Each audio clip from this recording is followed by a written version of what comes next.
Welcome in the class of human physiology. In previous class, we have discussed general aspect of digestion, the basic digestive process, that is motility, secretion, digestion and absorption. We have also discussed about the digestive tract and the accessory digestive organs. So in this class, we will cover digestive tract wall and the regulation of digestive function. So in this class we will cover the digestive tract wall, their structure and the regulation of digestive function, also the regulation of the digestive activity through neural as well as hormonal pathways. The digestive tract wall has same general structure throughout most of its length from the esophagus to the anus, with some local variation characteristic for each region. So from the innermost layer outward they are the mucosa. The mucosa consists three layers, that is mucous membrane, lamina propria and muscularis mucosa. The submucosal layer is there and the muscularis externa that have outer longitudinal muscles and the inner circular muscles and serosa. The mucosa that line the luminal surface of the digestive tract. In this picture we can see the structure of the mucosa from the lumen to the serosa, and the mucosa has three layers, that is mucous membrane, lamina propria and muscularis mucosa. So the mucous membrane is the primary component of the mucosa and an inner epithelial layer that serve as a protective surface. So it is modified in a particular area for the secretion and the absorption. So the mucous membrane contains exocrine glands for the secretion of digestive juices, the endocrine gland cell for the secretion of blood-borne gastrointestinal hormones, and the epithelial cells that is specialized for the absorbing digestive nutrients. So the lamina propria is the thin middle layer of the connective tissue on which the epithelial rests. So it houses the gut associated lymphoid tissue. I am repeating again, it has gut associated lymphoid tissue that is also called GALT, which is the important in the defense against disease causing intestinal bacteria. So the muscularis mucosa is a sparse layer of smooth muscle, is the outermost mucosal layer that lies adjacent to the submucosa. The submucosa, which is also called under the mucosa, it is a thick layer of the connective tissue that provides the digestive tract with its distendability and elasticity. So it consists the larger blood and lymph vessels, both of which send branches inward to the mucosal layer and outward to the surrounding thick muscle layer. So also a nerve network known as submucosal plexus lies within the submucosa. The muscularis externa. In this figure we can see the structure of muscularis externa. It has two type of muscles, that is outer longitudinal muscle and inner circular muscle. So it surrounds the submucosa. In most part of the tract, the muscularis externa consists of two layers, that is an inner circular muscles and the outer longitudinal muscle. The fiber of the inner smooth muscle layer is encircle the tubes. The contraction of these circular fibers decrease the diameter of the lumen, that constricting the tube at the point of the contraction. So during the peristaltic movement, it play an important role, and the contraction of the fiber in the outer layer which run longitudinally along the length of the tube, it shortens the tube. The inner circular muscle and outer longitudinal muscle of the muscularis externa that produce the propulsive and mixing movement in the GI tract. So another network of nerve is called myenteric plexus, which is present in between the inner circular muscle and outer longitudinal muscle. So together the submucosal and mesenteric plexus along with the hormone and local chemical mediators that help regulate the local gut activity. The outer connective tissue covering of the digestive tract is the serosa, so which secrete a watery fluid that is called serous fluid that lubricate and prevent friction between the digestive organ and surrounding viscera. So throughout much of the tract of the serosa is continuous with the mesentery, which suspend the digestive organs from the inner wall of the abdominal cavity like a sling. So this attachment provide relative fixation supporting the digestive organ in proper position. So while still allowing them freedom for the mixing and the propulsive movement. The digestive motility and secretion are carefully regulated to maximize the digestion and absorption of ingested food. So there are four factors which is involved in the regulating digestive system function, that is autonomous smooth muscle, the intrinsic nerve plexus, intrinsic nerves and gastrointestinal hormone. Now we will analyze the autonomic smooth muscle function. The autonomous smooth muscle cell is a specialized type of cell present in GI tract that has a pacemaker cell, and it is like a self-excitable cardiac muscle cell, and it display rhythmic spontaneous variation in the membrane potential. So the prominent type of the self-induced electrical activity in digestive smooth muscle is slow wave potential, also called the digestive tract basic electric rhythm or BER. The muscle-like but non-contractile cell is known as the interstitial cell of Kegel.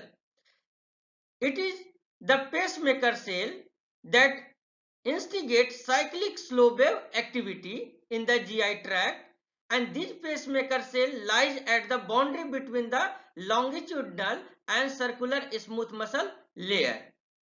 Now we will briefly discuss about the interstitial cell of Kegel. Before proceeding, we should rememorize our concept and structure of the GI tract. So this structure belongs to the circular muscle layer, and this one is the longitudinal muscle layer. The myenteric plexus lies in between the longitudinal and circular muscle layer, and this is the submucosal plexus. The interstitial cell of the Kegel were first described histologically by Raman Y. Kegel, and these stellate cells are specialized smooth muscle cells that receive input from the nerve fibers within the myenteric and submucosal plexus and also communicate electrically with smooth muscle cell in the longitudinal and circular muscle layer. So there are several separate functional class of ICC. A network of ICC-MY cell that lie within the myenteric plexus between the longitudinal and circular muscle layer. So these cells set the rhythm and trigger slow wave because the smooth muscles cannot originate the slow wave. So this is the interstitial cell of Kegel that set the rhythm and trigger the slow wave. So a second network of ICC that is called intramuscular ICC or ICC-IM is dispersed among the smooth muscle cells. So in the small intestine, the ICC are concentrated at the inner surface of the circular muscle layer to form the ICC DMP that denote deep muscle plexus. The interstitial cell of Kegel are connected with smooth muscle cell by the gap junction through which charge carrying ion can flow. Electrical activity initiated in a digestive tract pacemaker cell that is spread to the adjacent contractile smooth muscle cells. Thus the whole muscle sheet behave like a functional syncytium, becoming excited and contracting as a unit when threshold is reached. If threshold is not achieved, the oscillating slow wave electrical activity continue to sweep across the muscle sheet without being accompanied by the contractile activity. The slow wave are not actional potential and do not directly induce muscle contraction. They are rhythmic wave-like fluctuation in the membrane potential that cyclically bring the membrane closer to or farther from the threshold potential. If this wave reach threshold at the peak of depolarization, a volley of actional potential is triggered at each peak, resulting in rhythmic cycle of muscle contraction occur. The intrinsic nerve plexus are the two major network of nerve fiber, the submucosal plexus and the myenteric plexus, that lie entirely within the digestive tract wall and run its entire length. The digestive tract has its own intramural nervous system which contains as many neurons as the spinal cord has. It contains about 100 million neurons and endow the tract with a considerable degree of self-regulation. Together, these two plexus are more often termed as the enteric nervous system. The intrinsic nerves are the nerve fiber from both branches of the autonomic nervous system that originate outside the digestive tract and innervate the various digestive organs. The autonomic nerves influences digestive tract motility as well as the secretion process, either by modifying ongoing activity in the intrinsic plexus that alter the level of gastrointestinal hormones secretion, or in some instances acting directly on the smooth muscle and the gland. The sympathetic system, which dominates in fight or flight situation, tend to inhibit or slow down digestive tract contraction and secretion process. This action is appropriate because the considering the digestive process are not of highest priority when the body faces an emergency. The parasympathetic nervous system, by contrast, it dominates in quiet rest and digest situation when general maintenance type of activity such as digestion can proceed optimally. The parasympathetic nerve fiber supplying the digestive tract, which arrive primarily by way of the vagus nerve, tend to increase the smooth muscle motility and promote the secretion of digestive enzyme and hormones.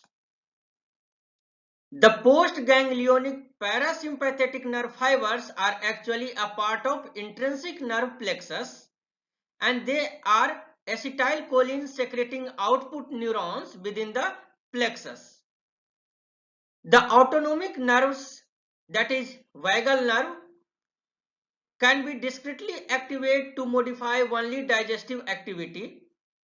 One of the major purpose of a specific activation of extrinsic innervation is to coordinate the activity between different regions of the digestive system.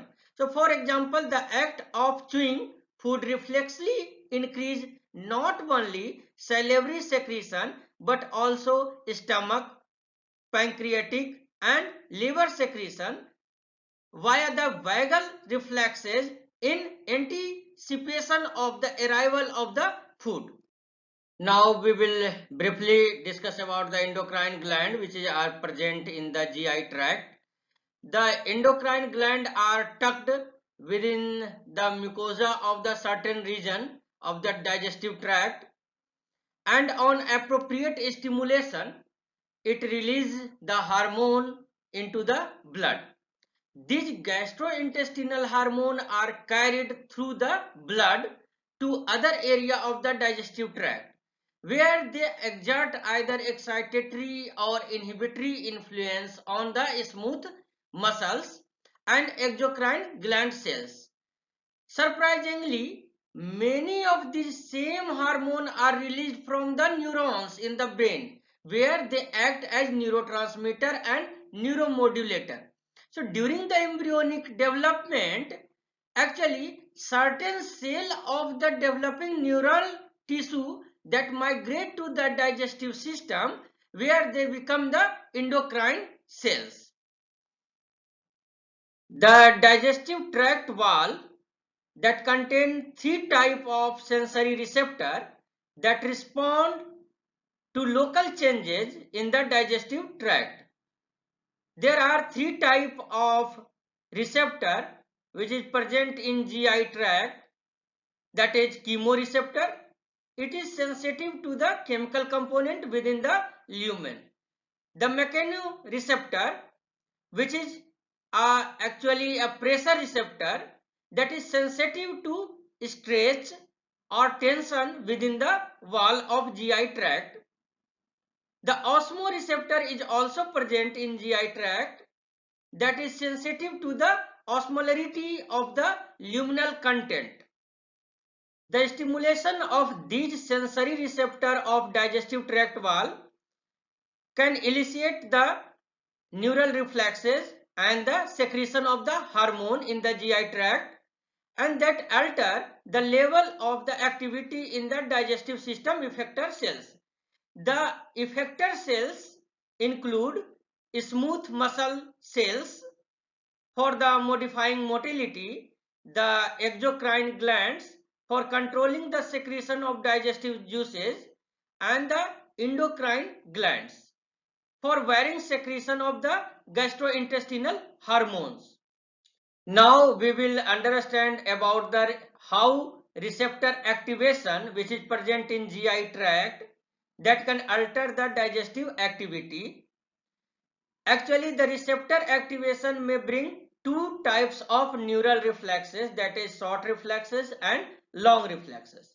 So when the intrinsic nerve network that influence local motility or secretion in response to the specific local stimulation, all elements of the reflexes are located within the wall of the digestive tract itself, that is a short reflex takes place.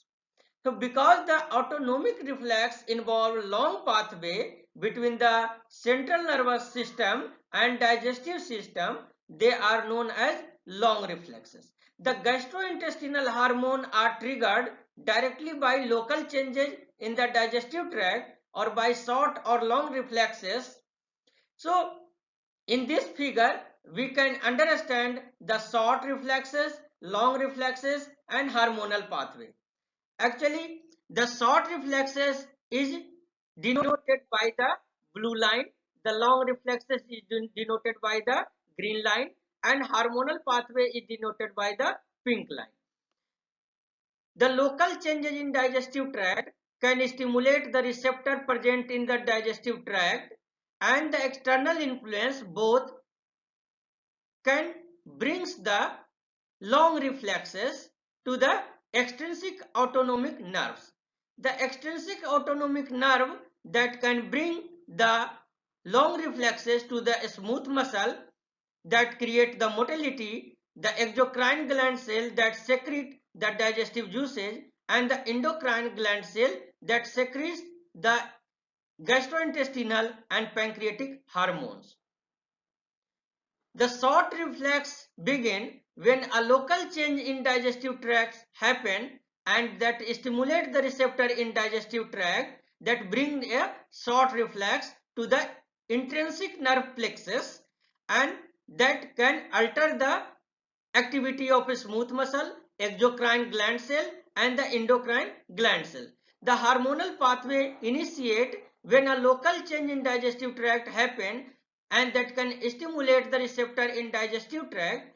The hormonal pathway can generate or secrete the gastrointestinal hormone, and it can also alter the smooth muscle activity, exocrine gland activity and the endocrine gland activity. So in this lecture we have analyzed the structure, location and function of digestive tract wall, that is mucosa, submucosa, the muscularis externa and the serosa. There are four factors which is involved in regulating digestive system function is autonomous smooth muscle function, intrinsic nerve plexus, extrinsic nerves and the gastrointestinal hormone.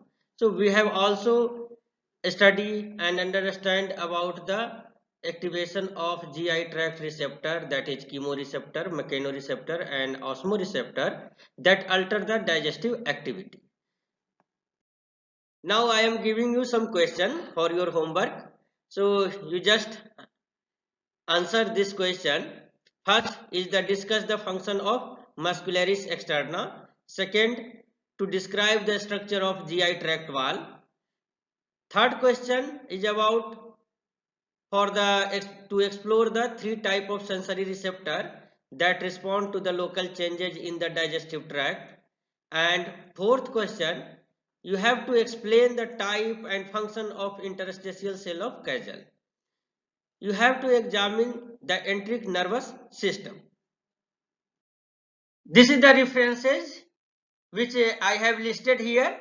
You can go with the Sherwood, Guyton and Hall textbook of medical physiology, as well as the human physiology and integrated approach, the principle of human physiology, or the principle of human physiology written by the Carpenter.